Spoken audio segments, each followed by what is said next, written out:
Good morning, everyone. Thank you so much for joining.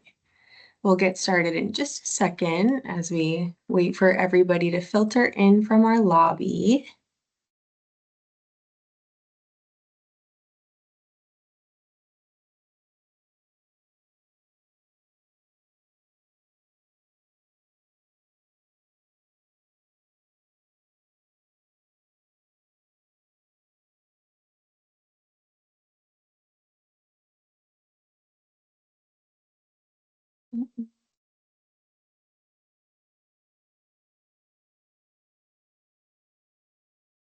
All right.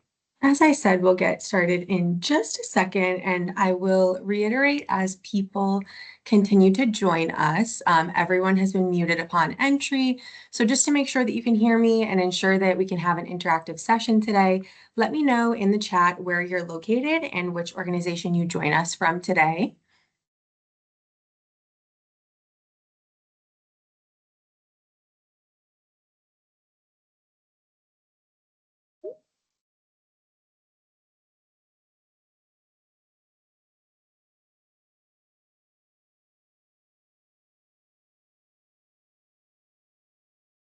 Good. Looks like we've got folks from New Jersey, Atlanta, Georgia. Welcome.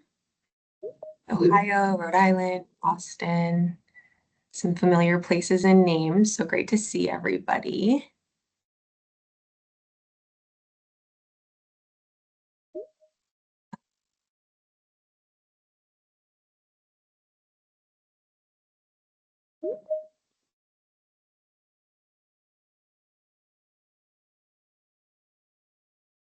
All right. I think we'll go ahead and get started. So thank you everyone again for joining us today. I'm Olivia Ross, a community engagement partner here at Citizens. Thrilled to have you all here today so we can take a deep dive on a very timely topic around understanding generative artificial intelligence. Just to reiterate my quick housekeeping items, we are recording and transcribing the session today. So the replay will be available for anybody who was unable to join, or if you want to take a look back at what was discussed today. The link to our YouTube playlist where all of these sessions live will be circulated along with a post-event survey after this call.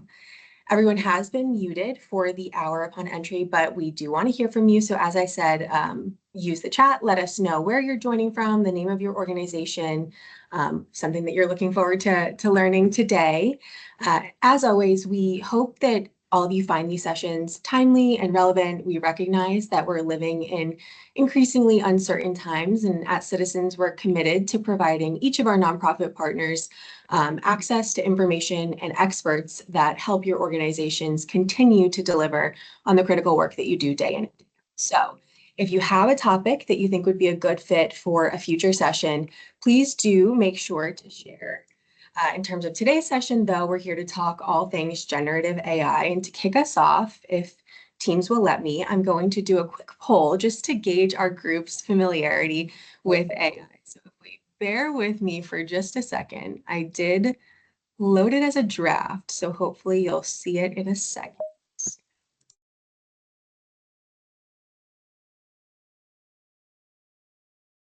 And if you want to just kind of indicate your level of familiarity there, that'll kind of help us understand where we're coming from today. Let me see if I can see the.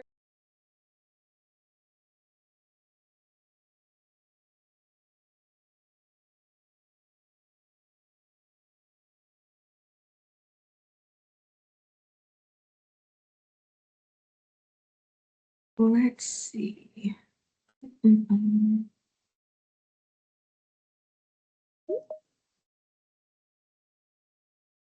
There we go. Hopefully we see it now.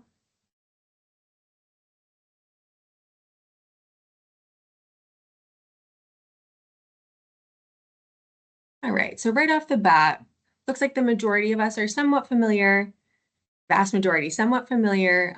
You've tried a few tools, still learning. So I think that's kind of a great jumping off point for the session today. All right. So before we dive into all things generative AI, want to start as I usually do. If you've joined one of our sessions before, you'll be familiar with this, but just sort of getting grounded in Citizens community mission. So between our colleagues and our customers, Citizens has a presence in all 50 states. And we know that each of these places face their own unique challenges that require really bold and innovative solutions. And that's why we're committed to leveraging our resources, including our colleagues, like we're going to today, to equip organizations with the tools and the resources that they need to help the communities where we all live and work thrive. And to that point, that's why we've created Citizens Helps You. That's our virtual conversation series that convenes our network of nonprofit partners from across the country to connect with one another and with valuable tools and resources. Our goal is to host a minimum of one session a month to provide those expert insights and tangible takeaways to help our partners navigate challenges effectively while making the most of our partnership. And as I always mention, we're constantly adding new topics. So if you have any thoughts or needs, feel free to put them in the chat, send me a note after today's session. You'll also receive a link to a form to share that feedback as well. We're always aiming to make sure that we're delivering on exactly what our partners need. So we certainly want to hear from you.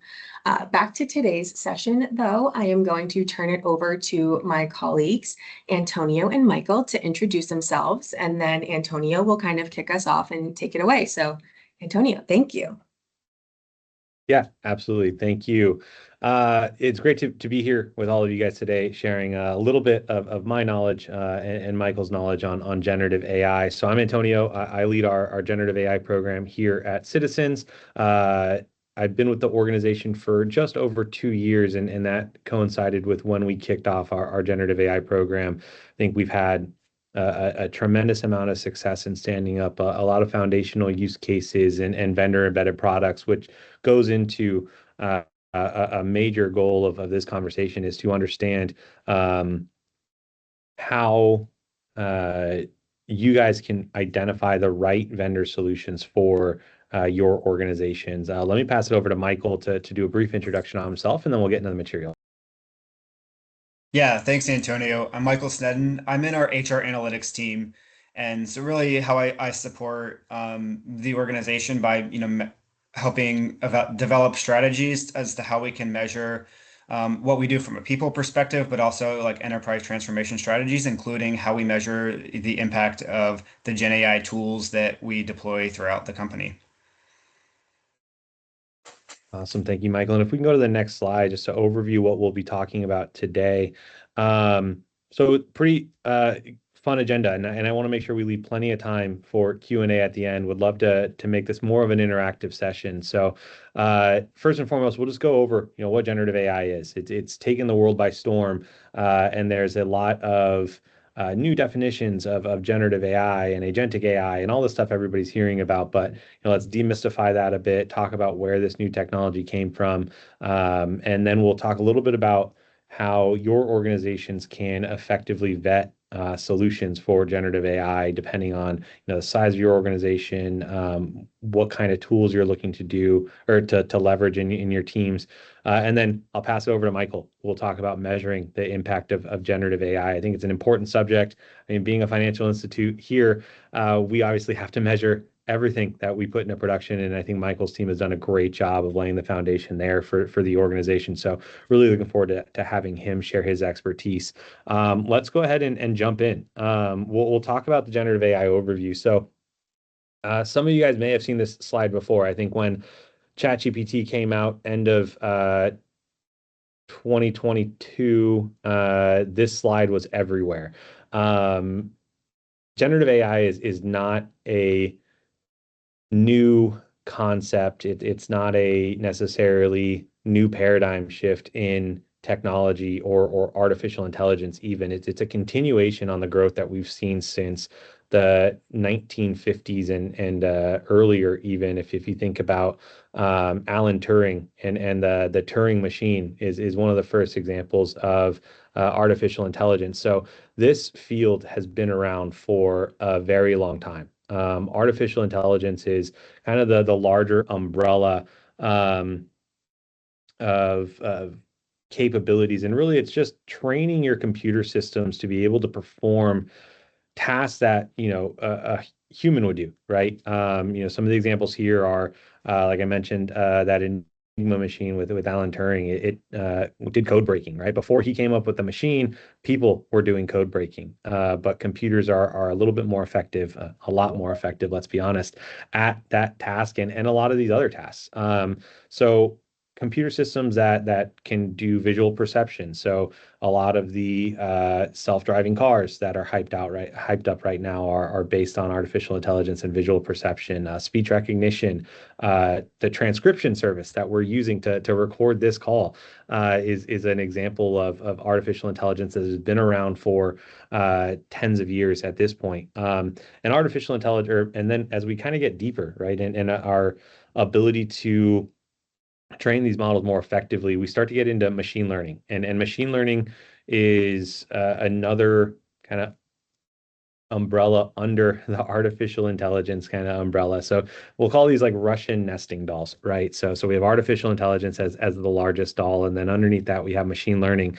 And this is where you train a computer system on a very specific task. A lot of these models are based on algorithms and statistical models to analyze and draw inferences from data. So machine learning, you're specifically training a model for a given task. Some examples of this are classification style use cases. So within a financial institute like Citizens, you have customer information that's coming in on a marketing campaign, and you want to classify whether they're going to apply for a credit card or not.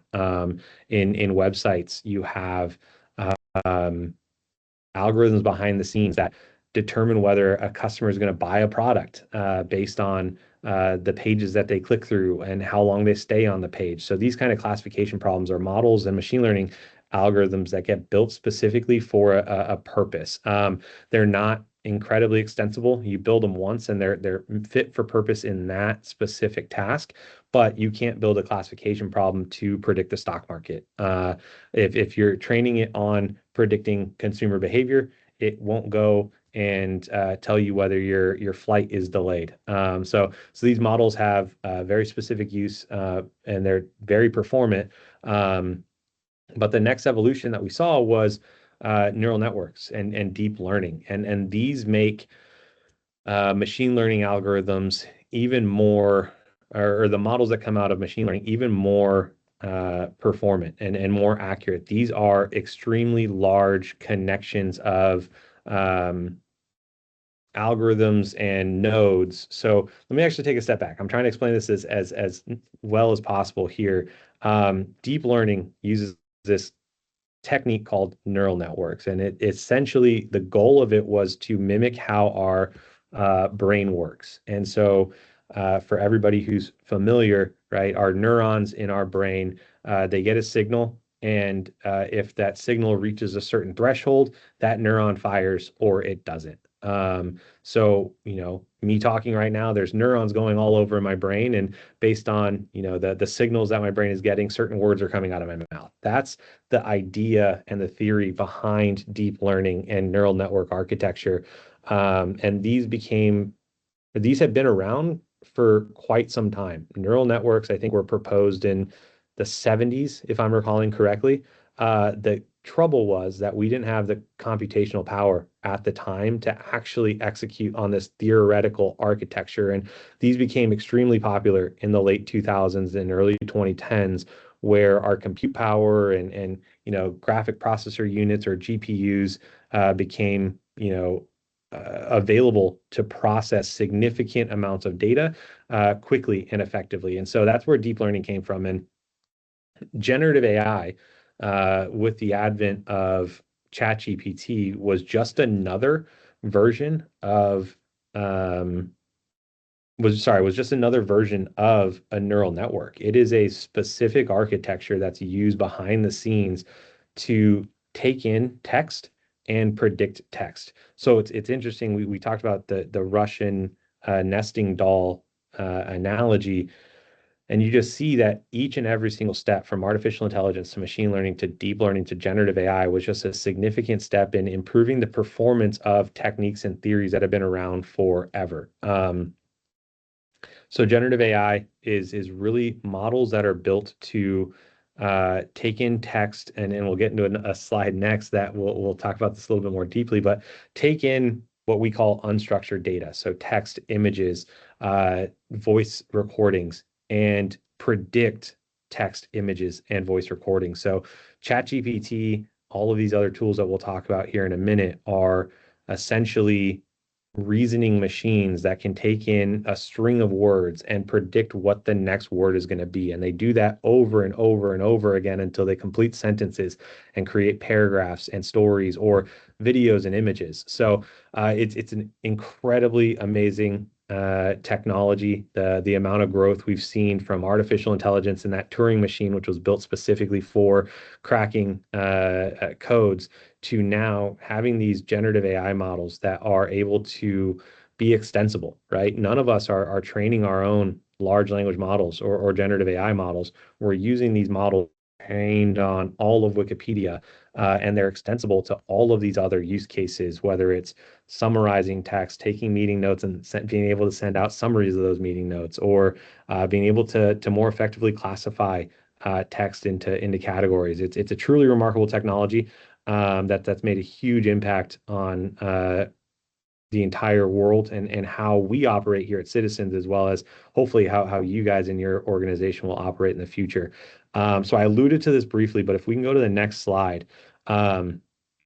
ChatGPT started out as text to text. You gave it text and it generated text for you, right? You gave it a prompt and it followed that prompt and figured out what you wanted it to output, and then it created that output for you. Now generative AI models are so much more powerful. I think this happened early last year, in 2024 to mid 2024, where these models became multimodal.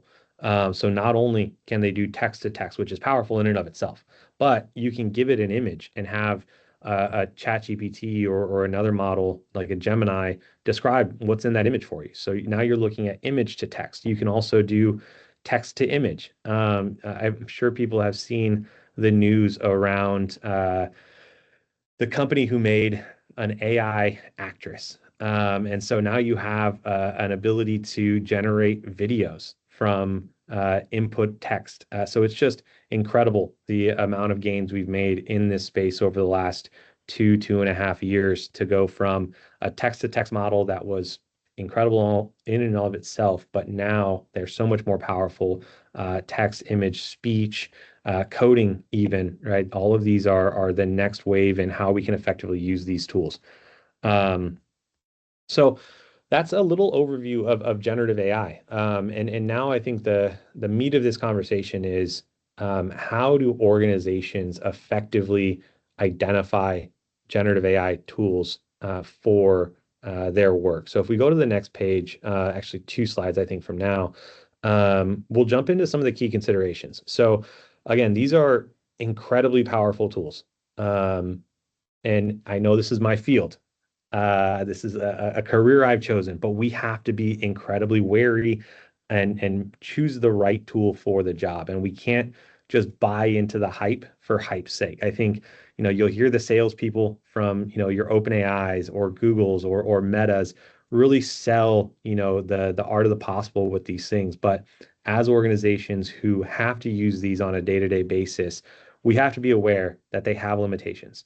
So as we consider what tools to bring into our organization, I think there's some key things we need to consider. Mission alignment. We need to make sure that the AI tool supports our core values and goals, and that it's used to enhance our work, not distract from it. I think I use the AI actress as an example in this one, right? I hope that does not catch on. I think the power of generative AI, and we have our head of model risk management. He always says this, and I love this quote.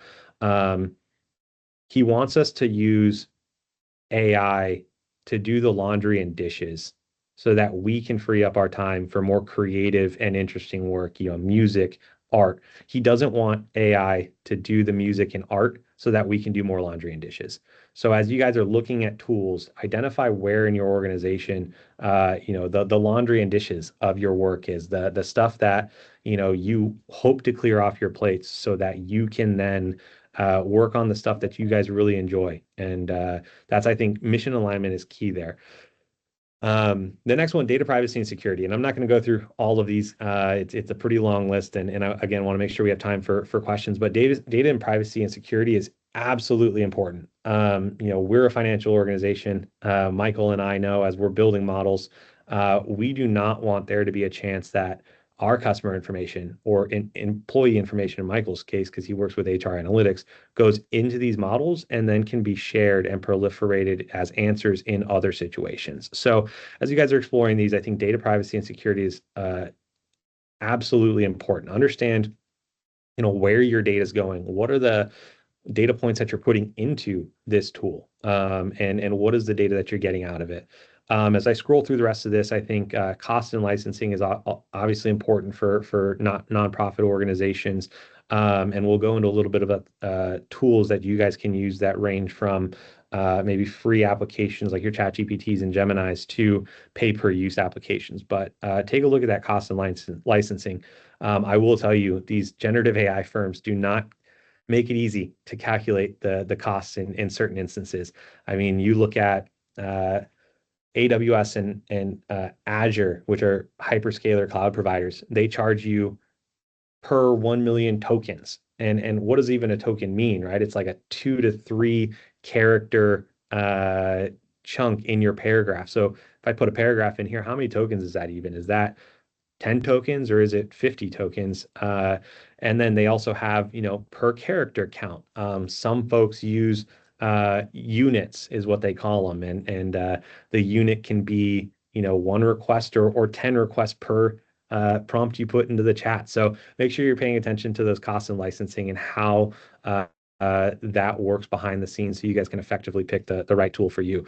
And then ethical AI practices it kind of goes hand in hand with data privacy and security, but you want to make sure that the tools you're using have the right guardrails and considerations, and you're not supporting organizations that are going about AI in the wrong way, right? If they're scraping your data or other customers' data in ways that you don't like, make sure you take a look at that. Make sure that the models that are trained don't have inherent biases, and ask them, what was the data that these things were trained on? If it's trained on Wikipedia, which is a highly curated website, I think that's great. Or textbooks that are published out there by professors and things like that. That's fantastic. But some models are trained on Reddit, and Reddit is a bit of a cesspool in certain areas. So, take a look at where the data is trained. How are they mitigating potential bias out of these models and things like that? So if we go to the next slide, this kind of gets into the meat of the conversation here is there are a ton of applications out there. How do we choose, right? I think there's a number of different categories, in my opinion, that you guys could look at.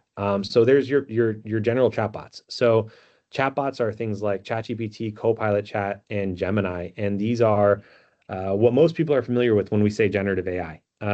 There's free versions of these that you can use to a certain extent, and there are paid versions of ChatGPT and Copilot Chat and Gemini. I think it's a matter of finding out what do you guys need in your organizations. Chatbots are general purpose. They're going to help you out with drafting emails, help you out with summarizing text.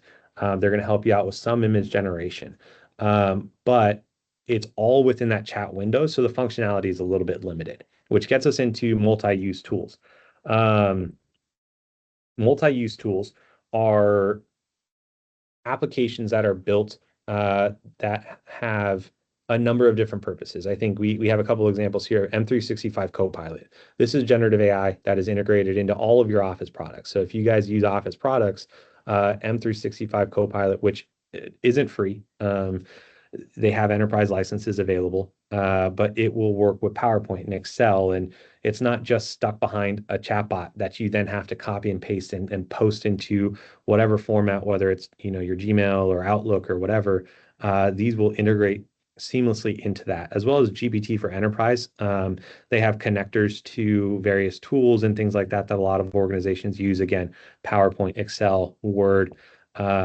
These are great for a wide variety of use cases. But again, they're more general purpose. And then we kind of get into domain specific. These are tools and applications that are built for a very specific function within an organization. There are a number of examples. We have a few here, Grantee.ai and Harvey, which helps with like legal contract reviews and things like that, and Fundwriter.ai. These are essentially wrappers around these models that are specifically tailored to a function within an organization. Other examples of this would be in marketing. There's a number of applications like Adobe, Aprimo. These are marketing applications that organizations use currently, and they're enabling generative AI features that integrate into those applications to generate content, check content for compliance, tag content with metadata tags, so it's more easy to find, your company logo or anything like that in your digital asset managers. So HR also has a number of applications that are being spun up that tie generative AI to HR functions. But there's a wide variety of startups in this space. I think I would be hesitant, depending on your guys' level of risk to sign on with a startup out of the box, because we don't know where this industry is going in the next 1 or 2 years.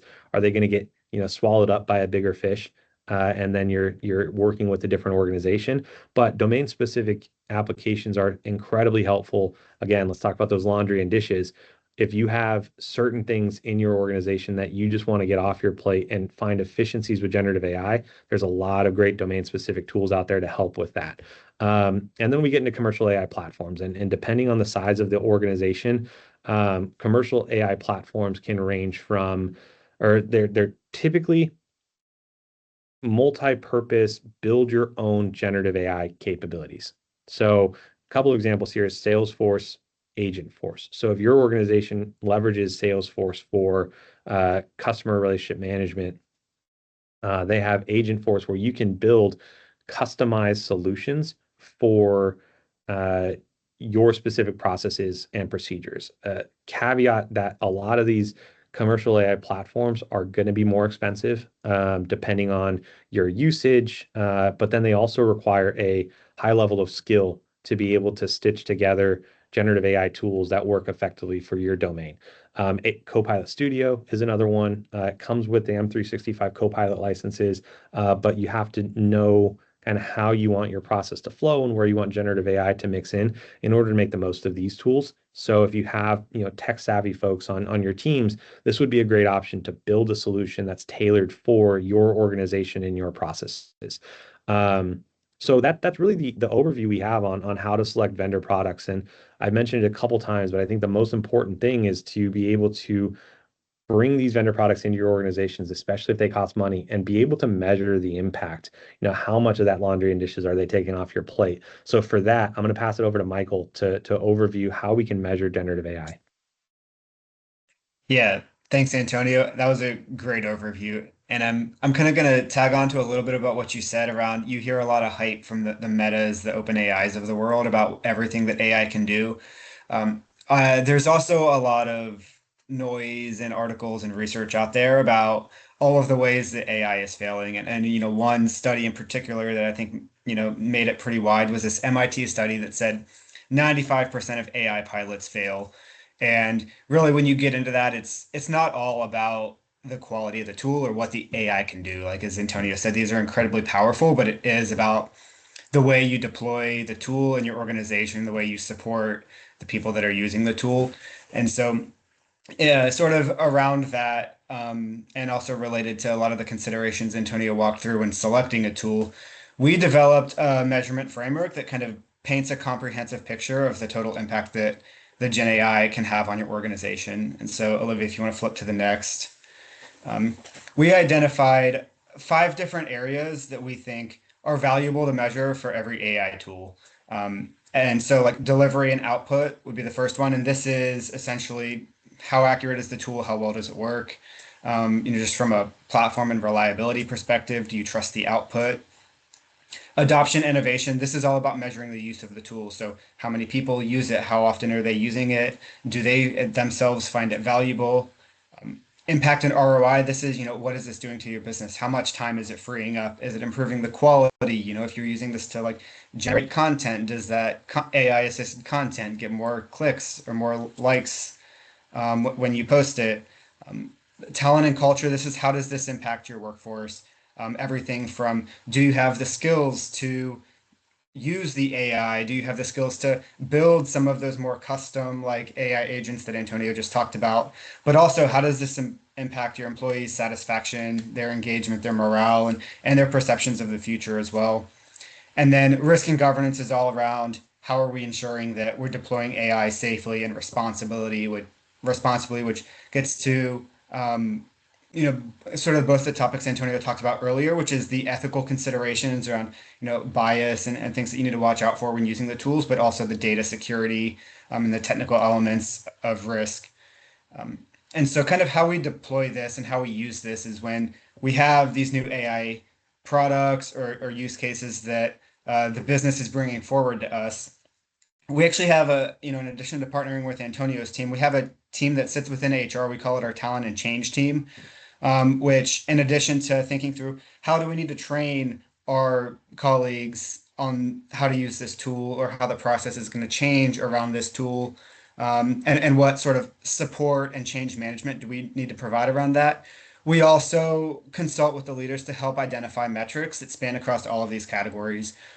Just so we have a complete picture of how this is impacting our workforce, but also most of these typically roll out in a pilot. We'll roll out the tool to a smaller group or for one particular use, and then we'll expand it thereon. And when you measure this type of data in your pilot group, then you can kind of adopt a continuous mindset, and then we can shape how we approach the rollout of the tool. Or are there any tweaks that we need to do for some of these like more customized tools, or any more resources that we need to provide as we scale the rollout?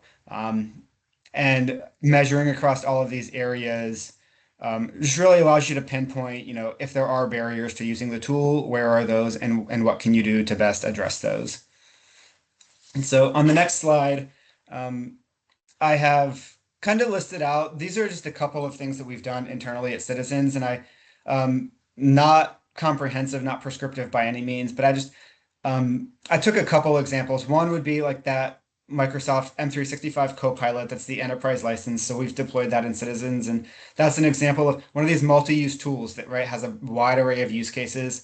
Also on the other side of that, that's something that we've kind of developed internally, which would be a solution that we built to help our colleagues in the contact center find information more quickly and more easily, which was one of those examples of a tools that was built around a very specific purpose with a very specific application. And without reading through all of the measures in particular, a couple differences is, when you leverage a vendor for an AI tool and they're just delivering it to you, you might be a little limited on what data they provide in terms of the accuracy, the risks, and the information security around the tool, as well as even sometimes usage. Sometimes they'll tell you how often it's used, sometimes they won't. So always good questions to ask when you're selecting a vendor. But in order to kind of compensate where we don't have super robust like quantitative information, a couple tactics that we've used, on the delivery and output and the risk and governance side. One of the things that our AI users have done is develop like a standard set of prompts related to what you want the tool to use that you can ask repeatedly. So maybe it's once a quarter, maybe it's after the vendor runs an update. You just run a set of prompts through the tool and have an expert review the responses just to make sure that it's still kind of working the way you would expect it to and still giving you accurate responses. Similarly, like with data leakage, you always want people that are going to try and break these tools and try and do things that you shouldn't be able to do in the tools. And so that's a good way. And you can kind of record the answers to that and track those over time. Those are good ways to kind of build in measures. The other thing we've done specifically for like a tool like Microsoft Copilot, where since it's used for everything, it's not like we have one specific like ROI or productivity measure we're going for. We've actually incorporated questions about our Gen AI tools into our employee surveys. And so we've asked people, how easy is this tool to integrate into your daily work? Do you think Copilot makes you more effective? And then something in partnership with our risk organization, that we're doing as sort of we figure out Copilot and how it's being used is where specific areas of the business do have ways that they're able to like integrate this into their daily processes and workflows. We have a system in our risk organization that actually is going to track those. And so we can sort of build this inventory of how Copilot is used and measure the productivity there. For some of the commercial AI platforms, they're obviously a lot more robust, and there's tools and add-ons that you can put in to do things like track the accuracy, track the usage, monitor risk, and monitor the data going in. And so, again, the options you'll have in terms of how you measure are going to vary based on the tool and how it's used. Yeah, but we found that, measuring, even if you need to get creative in terms of how ask questions in a survey or build a monitoring process around this, has really helped us pinpoint, how we can better leverage these AI and get more effective use to really drive that business impact. So with that, I think Olivia, we can open up to questions. I don't know if you had anything else. Absolutely. Yeah. We'll actually start with one for you, Michael, specifically around the commentary that you made where you referenced quarterly prompting or sort of evaluating on a cadence. We have somebody asking if you could elaborate on what those quarterly prompts might look like as you sort of evaluate the use of the tool. Yeah, so I would say a little bit specific to the function. So I can give a couple examples. Since I'm in HR, our recruiting team is someone that uses generative AI in a couple of use cases, and obviously there's legal and ethical implications around that. And so, for example, if we're using Microsoft Copilot to generate interview questions, if a manager is preparing to interview a candidate for an open role, um, what we do is, our recruiting team would work with our employment law partners, and we'd have just a standard prompt that says, "Help me generate behavioral based interview questions to address X, Y, and Z skills or experience." And you make, I don't know, 10 to 15 of those, and then we'll load those into Copilot, see what it comes back with a response, and then we have the recruiting and the legal experts ensuring that like the questions are free of bias, that they're not going to like impact a certain population differently. And or another example that I would use would be so the Microsoft Copilot like enterprise license, it can do things like read from our SharePoint. And so if you're a policy owner, you might periodically ask Copilot to summarize a policy based on information stored in our SharePoint, and you can validate that the response still reflects the accurate policy. We've had instances where Copilot goes and finds an outdated article that's buried in some SharePoint site that no one's even looking at anymore. So those are just a couple examples of how we would like sort of repeat prompts on an ongoing basis to make sure they still are working the way we want them to. Thank you. Another question from the chat. I don't know if Michael or Antonio, either of you have any advice on this, but for nonprofits that haven't integrated AI yet, what are some easy ways to start using it? So sort of the more like low-hanging fruit, easy to implement, potentially high reward type of use cases. Yeah, and Michael, I'd love your opinion on this as well, right? I think right away, right? If the organization hasn't started or doesn't have any AI within it yet, easiest place to start is the available chatbots, Gemini, ChatGPT, Perplexity, and start with some of the laundry and dishes of your organization. I don't know exactly what everybody here does, but you guys probably all send out campaign emails or campaign notifications to your donors. Maybe have ChatGPT or Gemini or Perplexity start to draft that for you, and then you guys edit it. I do this a lot in my own role, right? I do a lot of research leveraging Copilot and ChatGPT. So if I'm looking at, a new capability and I just want it explained to me, or if I want to see if there's new strategies in generative AI that I hadn't thought about yet, I just go into Copilot or ChatGPT and start asking it questions and figuring out, are there like new techniques in generative AI that I should be aware of. As an example, and it's probably not applicable to everybody here, but hopefully we can extrapolate from this, is that I had to write a paper around containment strategies and circuit breakers for our organization as we start to deliver on agents. I leveraged ChatGPT and Copilot Chat extensively as I was looking at potential gaps in my knowledge. So I think those two things, right? Looking at maybe drafting information that you want to send out to donors or drafting internal memos is a great place to start, and use the free services. Figure out where the most opportunity you guys have would be to integrate a more robust solution. Start saving those prompts, like Michael mentioned, and sharing that with your colleagues in your organization to say, like, hey guys, look, I use this prompt to help me research X, Y, and Z, or I use this prompt to create a campaign blast, right? And start using those on a regular basis. Once you figure out where the team is using Gen AI most, that's when you can start exploring how to integrate a more robust and repeatable solution with a domain-specific vendor product, or a Gen AI platform can come into play. Michael, I don't know what your thoughts are there, but that's a great question. Yeah, I agree with you. I mean, some of I think the ways that we've used the early ways that we found people using AI, and honestly, I think everyone was using sort of ChatGPT on the side before these enterprise tools really became available, is, doing research. Like it's a more thorough version of a Google search, essentially, where you can use it to aggregate a lot of information, um, summarizing, a lot of information. If you load an article into ChatGPT and say, hey, give me the highlights, tell me what I need to know about this. Um, and likewise, like generating content and using it to things like draft emails, draft documents, like you said. Um, I guess a couple tips that I'd give you as you start to encourage that use. One of the We're a bank, we're incredibly conscious of risk and data, and so a lot of the concerns I think that were barriers to people, sort of experimenting in those types of tools were around, hey, what data can I put in? What information can I do that? And so I think just a tip that as you start to like encourage people to use these free resources available, to try and do those laundry and dishes, is be clear around like what's acceptable to put in, what's not.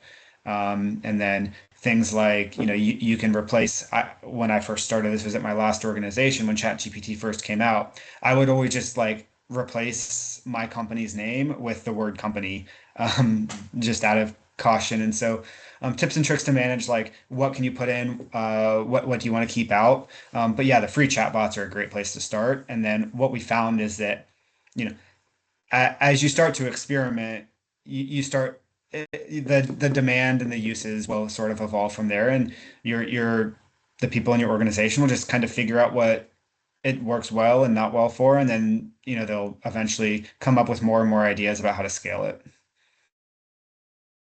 Thank you.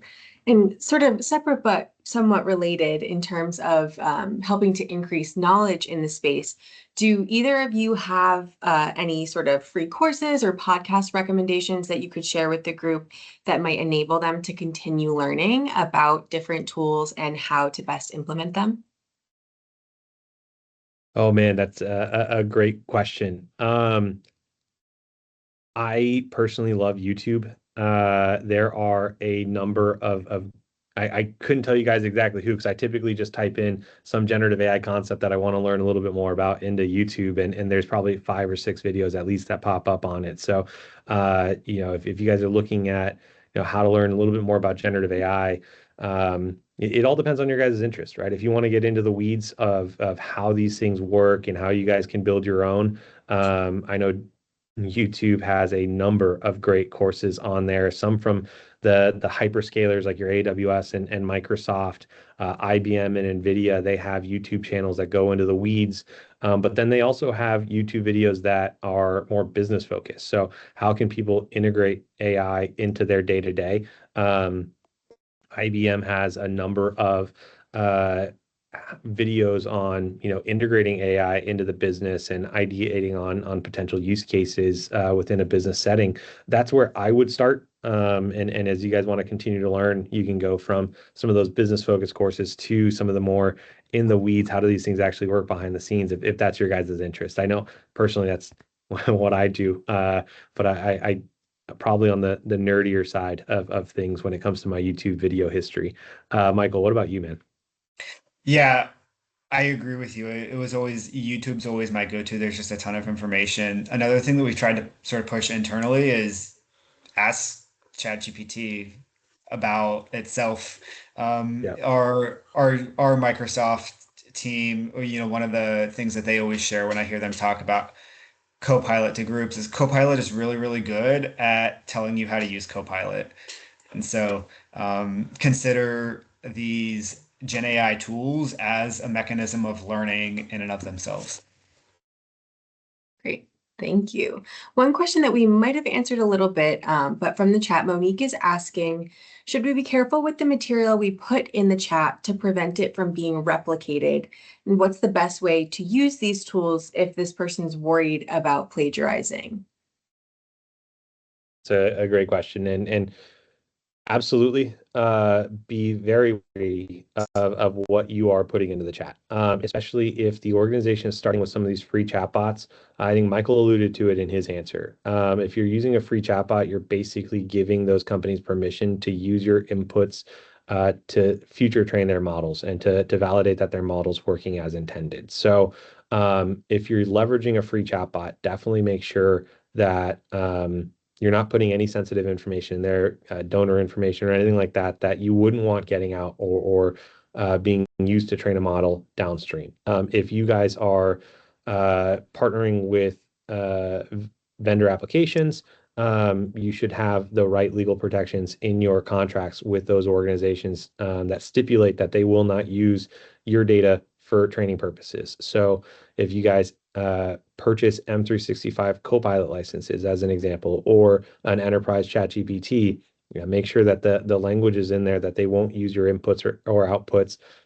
To be honest, kind of seeing some of these contracts, it's more of an opt out than you guys needing to opt in for them to use your data. So just make sure as you're using these tools, if it's free, definitely no sensitive information. If you're paying for it, just make sure you guys have the legal protections in the contract that you guys sign. With regards to plagiarizing and copyright, this is a huge topic in the industry currently, especially as you get into image generation and sound generation. It's not so much impactful in text generation, unless, of course, as an example, right? I had a former coworker who was an author, and he, when ChatGPT was coming out, had asked ChatGPT to write a short story in his own voice, right? So without giving ChatGPT any insight into his writing style or anything like that, it pulled supposedly, this is anecdotal, from his published paper or from his published work and wrote a short story that mimicked his writing style. So I think if you guys are leveraging generative AI for the laundry and dishes, in again, email campaigns and things like that, there's not as much risk with plagiarism or copyright infringement. As soon as you get into image generation or sound generation, text or voice generation, anything along those lines, music generation, you've got to be very wary of what the output is, because there is that potential for plagiarism or copyright infringement. I always view generative AI as a first draft. Personally, I like to edit everything that comes out of generative AI, write it in my own voice and things like that. So that is there's that human control that you guys can put in place to make sure you're not plagiarizing or copyright infringing. Thank you. Another question from the chat, from the workforce development lens, since that is a key priority for citizens and thus many of our nonprofit partners on the call. How might we best prepare the future workforce for sustainable career paths as artificial intelligence becomes more prevalent and more universally used? Michael, I'll pass this one to you. Yeah, yeah, and that's a tough one because I feel like everything's so in flux right now, and just candidly, there's a lot out there in terms of what we think and what the tech companies are telling us AI can do, and there's a little bit of a gap in reality with how what AI is actually doing in organizations today. So I would say, our focus as an organization is on learning and the ability to continually develop new skills and adapt your skill set. And I think we sort of view skill development through a few different lenses within citizens. One is what are the skills that you need to be able to effectively use AI? And so if you are, you know, a student now, if you're in high school and college, it's kind of tough. And I feel bad for these students because they're like told not to use a Gen AI and they have to worry about like all the cheating. But it's like then you're going to get into the workplace and you're immediately going to be expected to know how to use these tools. And so being able to use the tools yourself is going to be a crucial skill set going forward. The other area that we look into is what are the uniquely human skills that are going to need to be amplified. If you think about the work that humans are doing now, that AI could soon be doing, there always will be an element, and it's, like Antonio said earlier, it's the creativity, the problem solving, the ability to see, across, workflows and across domains. But what are those, identifying the human skills, the collaboration, things that, we know AI is not going to do, or at least not going to do, um, for the time being.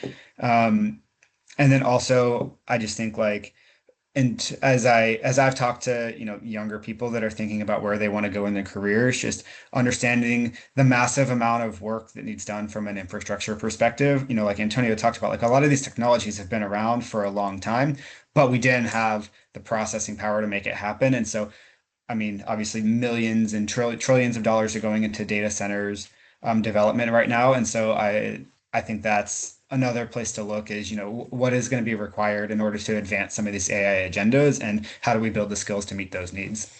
Yeah, and if I can add to that, right? I think Michael was spot on with preparing the workforce for the future of work. Regardless of the doom and gloom on one side or the overhype on the other side of where AI is headed, I think the medium view is that AI is here to stay. We're still early in the game, and we're figuring out where it's the most effective and how we can utilize this new technology as well as possible. So there's a portion of education. How do you use these tools effectively in your day to day? But I think there's also going to be a potential evolution in our workforce needs, right? If we have AI doing the laundry and dishes, we still need to make sure that the laundry and dishes were done well. So instead of us doing the laundry and dishes, you're gonna have to oversee those agents and the generative AI tools that are out there. So educating ourselves on how these things work, where they will fail and where they will not perform well is going to be essential because we are the ones, all of us here and everybody who uses AI is going to transition from just using these tools to having to monitor and oversee these tools to make sure that they're effective and identifying where we can have some improvement. So I think that's going to be the big thing in workforce evolution is training ourselves to monitor these solutions, make sure they're working effectively, and being able to troubleshoot if things go down. So it's an interesting time. Mhm. Definitely. Yeah. To that point, maybe our last question from the chat, a little bit more of a philosophical one. We've Mm. talked a little bit about how AI is affecting things moving forward, but would love if you could each leave the group with kind of your take on how you see AI continuing to evolve over the next couple of years, in general, but if you could, especially for nonprofit organizations, which is the bulk of our audience today. Oh man, great question. I kind of just went over a little bit about that, but so Yeah. in my opinion, AI is here to stay, and generative AI is only going to get more and more effective. Not necessarily that the models are going to get more powerful. I think it's currently a little bit overhyped from these model providers on what the skill level of these Gen AI models are right now. But I think everybody's going to get better at, especially as we get more muscle memory, more practice with it, understanding where AI fits, where it's really good, and how we get the most out of these tools. So, there's my train of thought is that, we all need to get upskilled and identify where these things are going to fit best. So in the next 3 to 4 years for nonprofits, it's not necessarily for the next technological breakthrough. It's leveraging what we have, figuring out where those opportunities in our organizations are, to leverage this new tool and get really good at leveraging it there, and freeing your guys' self up for that creative work, that reasoning based work, the more complex situations and judgment that needs to go into running your guys' organizations. That's where I am envisioning the future of AI for the next 3 to 5 years. I'm not expecting Skynet or anything like that to come out anytime soon. But that's just one guy's opinion. Michael, what do you think? Yeah, I agree with you. It's taking the technology that exists today that we has mostly been used in an experimental phase and starting to work that into our everyday workflows. And as the different technology vendors that you work with are going to be doing the same. And so it's all about integrating what we might be doing on the side of our desk, in more scalable, repeatable ways. And alongside of that, I think, if I think through, I'm in a analytics technology heavy role. I'm constantly bombarded with different technology products trying to sell, saying they're going to make my life easier. I think the same is true with AI. Like there's a ton of vendors in this space. All of the systems we currently use are coming out with these, and so in addition to like figuring out, like Antonio said, how we can scale these and what our opportunities are, it's about figuring out where are the best ways, so that we can deploy the AI in like a manageable way without having this just proliferation of agents and AI that are, you know, talking to each other, overlapping, sharing data, and accessing things they aren't supposed to. So I think it's let's find out, how we can use what's available today, but also do that in a very controlled and manageable way. Perfect. I think that's a fair note to end on. So thank you both so much for joining today, for sharing all of your insights with the group. We really appreciate it. We also appreciate each of our nonprofit partners that took the time to join us today. Everyone will receive the materials, like I said, and the link to the replay via email after this call. Coming soon on our end, on November 20th at 2 p.m., Citizens, alongside Mental Health America, will be co-hosting a webinar exploring the connectedness between mental health and financial well-being. As MHA's founding financial services partner, Citizens collaborated with them on a whole suite of tools and resources focusing on managing your mind and money amidst these crazy times. So our November session will include a walkthrough of those resources, a chat with some Citizens and MHA experts. So you'll all receive communications about those sessions in the coming weeks, and we'd love to see you there. Thank you all again so much for joining today, Antonio and Michael, for sharing. Hope everybody has a great day, and we hope to see you on a future session. Thank you. Thanks. Thanks, everyone.